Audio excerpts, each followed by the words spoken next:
Artists, today we are going to create some paper cutouts in the style of Henry Matisse. So what we're going to do is we're going to take some of our scrap paper, and just like Henry Matisse did, we're going to draw with scissors. And the shapes that you create can be any kind of shapes, and we can actually use the shapes and the paper left over from our cutouts. So when Henry Matisse drew with scissors, all that means is that he created lines with scissors.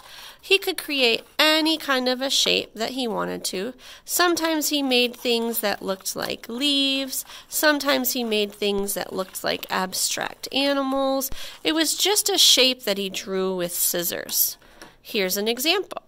Now this cutout here could also be used as a shape that Henry Matisse would use. He would sometimes just use his negative space, or you can also go back in and cut some more shapes out of your scraps. This could be a shape.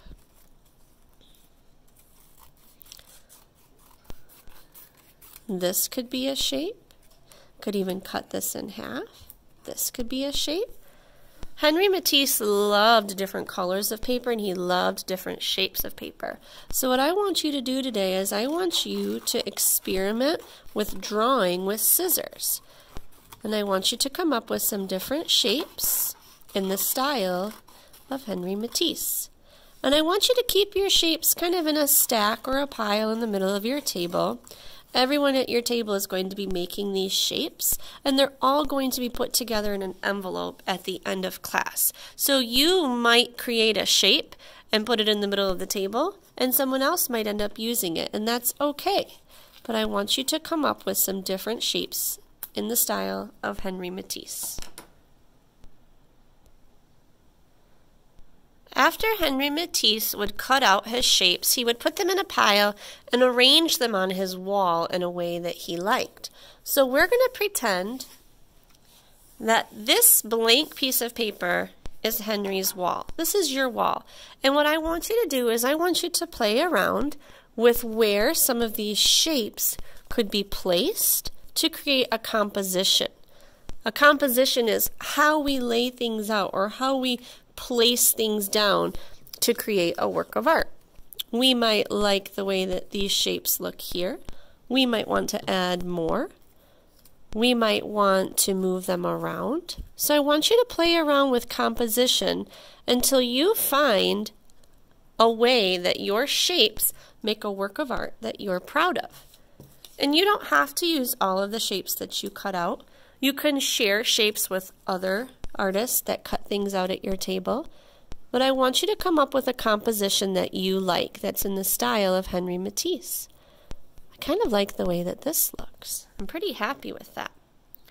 Once you have a plan for your composition, we're going to use glue to attach our shapes to our black paper. If we are using a glue bottle, remember dot, dot, not a lot.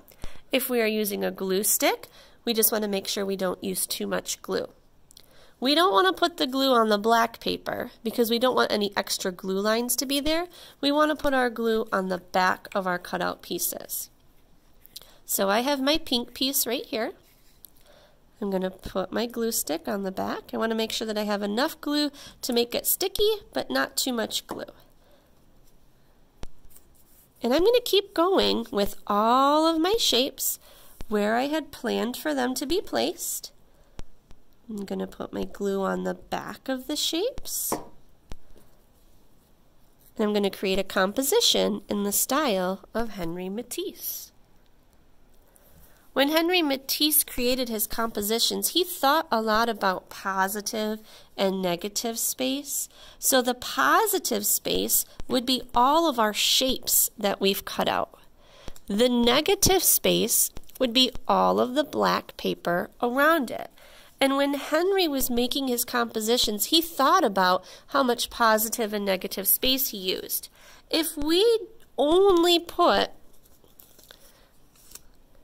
this many shapes on our project, that's a whole lot of negative space over here that could be filled up with more of these positive space shapes. So I want you to think about that when you're creating your artwork.